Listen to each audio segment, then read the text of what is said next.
Untuk teman-teman yang ingin mempromosikan bisnisnya atau mendukung YouTube ini, bisa menghubungi nomor gua yang ada di kolom deskripsi. Ini seharusnya sekaligus mematahkan bercandaan kita ya, yang mengatakan bahwa Yann Sommer tidak masuk nominasi kiper terbaik Serie A karena kebanyakan ngopi, bukan karena Yann Sommernya yang hebat, melainkan karena back-back Inter yang solid ya.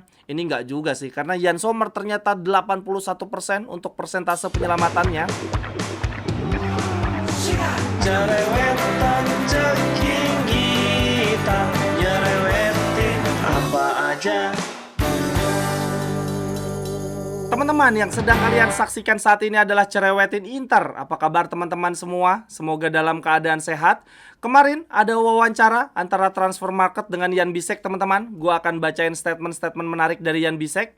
Untuk Jan Bisek sendiri, saat ini usianya 23 tahun, pemain asal Jerman ya. Tinggi dia 196 cm, kayaknya dia adalah pemain paling tinggi di Inter saat ini. Musim ini, Jan Bisek tampil 21 kali di semua kompetisi, 3 diantaranya di Liga Champions ya teman-teman. Walaupun sebagian besar penampilannya di musim ini sebagai pemain cadangan, tapi menurut gue ini adalah start yang sangat baik ya untuk Jan Bisek, mengingat dia adalah pemain yang sangat muda, bukan pemain asal Italia, bahkan didatangkan dari Liga Anta Berantah ya, dari Liga Swiss. Dan sebetulnya teman-teman, kalau diingat-ingat lagi ya, Jan Bisek itu sebetulnya didatangkan di Inter untuk menjadi rotasinya Bastoni, yaitu menjadi center back kiri. Walaupun sebetulnya Jan Bisek bukan pemain kidal ya, tetapi di tim sebelumnya dia lebih banyak beroperasi sebagai center back kiri. Selain itu, untuk posisi lainnya di lini belakang Inter itu udah penuh dengan pemain-pemain senior ya. Di center back tengah ada De Vrij dan Acerbi. Kemudian di center back kanan ada Pavard dan Darmian. Sehingga semua orang berpikir bahwa Bisek di awal musim ini akan bermain sebagai center back kiri, sebagai pelapisnya Bastoni. Akan tetapi nasib berkata lain ya, berhubung Cuadrado, wingback kanan kita lebih banyak cedera di musim ini, sehingga Darmian yang semula diplot sebagai center back kanan akhirnya dimajuin lebih banyak melapis Dumfries di wingback kanan, dan Bisek yang akhirnya berubah posisi dari center back kiri menjadi center back kanan. Dan ternyata ini menjadi rezeki tersendiri bagi Bisek. Dia tampil sangat amat bagus sebagai center back kanan, khususnya ketika Pavard cedera ya di pertengahan musim kemarin, sempat absen selama kurang lebih 2 bulan.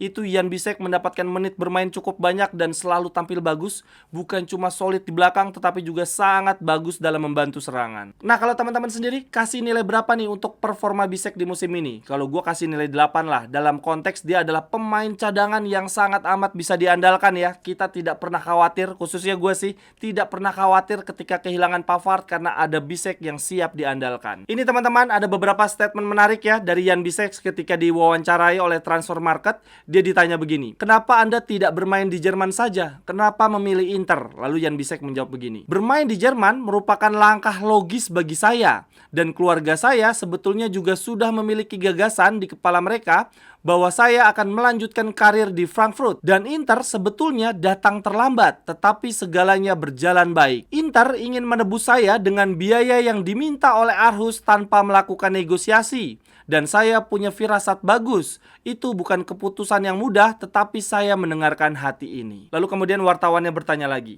apakah Anda sempat berpikir ingin pergi dengan status pinjaman di pertengahan musim kemarin? Lalu Bisek menjawab begini, awalnya saya memikirkan itu sebagai sebuah ide. Namun ketika saya akhirnya mendapatkan kesempatan, saya melakukannya dengan baik dan semuanya berjalan dengan lancar.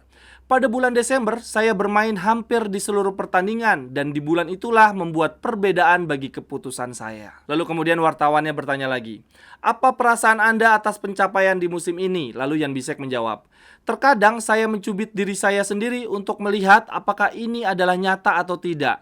Saya mengenal sebagian besar pemain Inter dari televisi dan ketika saya bermain di video game FIFA. Dan sekarang saya berbagi ruang ganti dengan mereka. Semuanya sangatlah indah. Lalu kemudian jurnalisnya bertanya lagi, bagaimana soal menit bermain Anda yang sedikit di musim ini? Lalu Jan Bisek menjawab, ketika Anda bermain di klub besar seperti Inter, tidak akan ada yang memberi Anda apapun. Tidak akan ada yang memberi Anda dengan cuma-cuma. Anda harus berusaha mendapatkan tempat Anda. Pada awalnya sangat terlihat bahwa orang-orang di sini ingin mengetahui kemampuan saya. Di sini kualitas dan kecepatan selama latihan benar-benar berada pada level yang berbeda dari yang pernah saya lakukan sebelumnya. Lalu kemudian jurnalisnya bertanya lagi, ini nyebelin sih jurnalisnya. Terus apakah Anda puas dengan menit bermain Anda sejauh ini? Jan Bisek menjawab, Saya diberitahu bahwa jika saya bisa tampil 10 kali saja, maka itu akan menjadi musim yang bagus. Dan ternyata di musim ini saya membuat 21 kali penampilan. Sekarang saya ingin mengambil langkah berikutnya, yaitu memainkan pertandingan besar, Liga Champion, dan menatap tim nasional. Lalu kemudian jurnalisnya bertanya lagi, apakah Anda memiliki kendala bahasa di tahun pertama ini? Kemudian Jan Bisek menjawab, awalnya saya tidak mengerti bahasa Italia, sehingga saya dan Inzaghi tidak berbicara sama sekali. Memang ada kendala bahasa, tapi saya tahu bahwa Inzaghi mengalami kesulitan bila mencadangkan saya terus-menerus karena dia tahu bahwa saya layak untuk mendapatkan kesempatan bermain.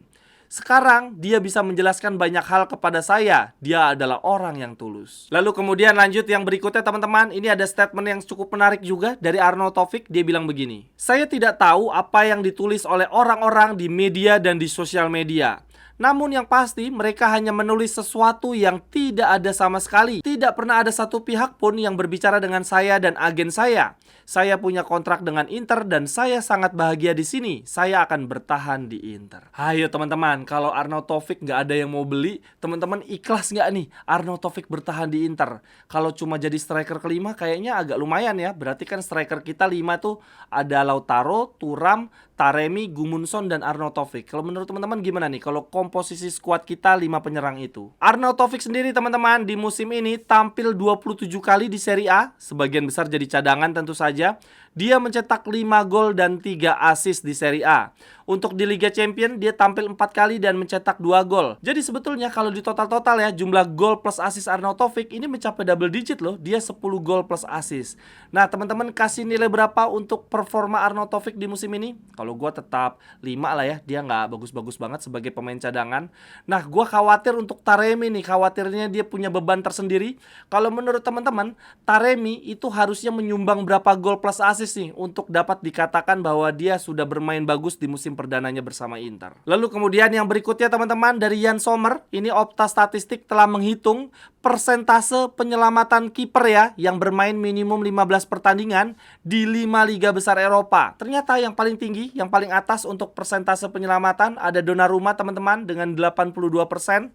Lalu tepat di bawah Donnarumma ada Jan Sommer dengan 81%. Jadi sebetulnya Jan Sommer nggak gabut-gabut banget ini teman-teman. Persentase penyelamatannya 80% loh. Peringkat 2 ya di 5 liga besar Eropa. Ini seharusnya sekaligus mematahkan bercandaan kita ya yang mengatakan bahwa Jan Sommer tidak masuk nominasi kiper terbaik Serie A karena kebanyakan ngopi. Bukan karena Jan Sommernya yang hebat, melainkan karena back-back Inter yang solid ya. Ini nggak juga sih, karena Jan Sommer ternyata 81% untuk persentase penyelamatannya. Nah yang menariknya tetapi teman-teman, tepat di bawahnya Jan Sommer ini ada Di Gregorio ya dengan 78%. Kiper terbaik Serie A, persentase penyelamatannya justru di bawahnya Jan Sommer. Bisa gitu anjir. Lalu di bawahnya Di Gregorio ada Vanja Milinkovic-Savic dengan 77%. Lalu di bawahnya Vanja ada Lukas Hradecki. Nih gue nggak tahu nih kipernya mana. Persentasenya juga 77%. Teman-teman yang ingin membeli jersey atau pernak-pernik sepak bola lainnya, linknya ada di kolom deskripsi ya. Terima kasih. Lalu kemudian yang terakhir untuk cerewetin Inter hari ini, ada wawancara antara media Prancis Le Monde dengan Marcus Thuram. Marcus Thuram ditanya begini, apa perasaan Anda tentang musim ini? Marcus Thuram menjawab, saya langsung tertarik dengan fans Inter. Mendengar nama saya diteriakan oleh 75.000 penggemar, sungguh amat memabukkan. Ketika Anda menyukai apa yang Anda lakukan, yang Anda kerjakan, dan Anda memiliki semangat seperti yang saya miliki, Anda akan bisa sangat menghargai semua pengalaman ini. Lalu kemudian jurnalisnya bertanya lagi, apa target Anda musim depan? Marcus Thuram menjawab, saya tidak ingin menetapkan batasan apapun setelah musim yang indah yang saya jalani ini. Saya sedang melalui periode terbaik dalam karir saya, dan saya juga telah menunjukkan ke semua orang bahwa saya dapat meningkat setiap tahunnya, baik secara statistik maupun secara taktik. Peran saya sebagai pemain sayap adalah peran di masa lalu. Sekarang saya adalah Marcus Thuram, seorang penyerang tengah. Lalu kemudian jurnalisnya bertanya lagi, bagaimana penilaian Anda terhadap performa Anda di musim ini? Lalu kemudian Marcus Thuram menjawab, saya selalu ingin membuat perbedaan di pertandingan-pertandingan besar, bahkan bersama timnas Prancis. Saya kompetitif dan bercita-cita menjadi versi terbaik dari diri saya sendiri.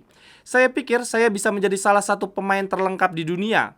Saya tahu saya bisa melakukan hal-hal hebat dan saya yakin saya bisa mencetak 20 gol dan 20 assist dalam satu musim yang sama. Widih, mantap, percaya diri sekali Thuram teman-teman. Dan Thuram sendiri memang ternyata di musim ini dia mengumpulkan jumlah gol dan assist yang sangat banyak ya. Menurut data transfer market, di Serie A hanya Cristiano Ronaldo yang mampu mengumpulkan jumlah gol plus assist di seluruh kompetisi lebih banyak dibandingkan Marcus Thuram di musim debutnya. Jumlah yang dikoleksi oleh Marcus Thuram adalah 26 gol plus assist ya di seluruh kompetisi di musim perdananya bersama Inter. Sedangkan Ronaldo mampu mengumpulkan 30 gol plus assist di seluruh kompetisi di musim perdananya bersama Juventus. Sekian dulu untuk cerewetin Inter hari ini teman-teman. Silahkan tuliskan pendapat teman-teman di kolom komentar. Sampai ketemu di cerewetan-cerewetan berikutnya. Bye-bye.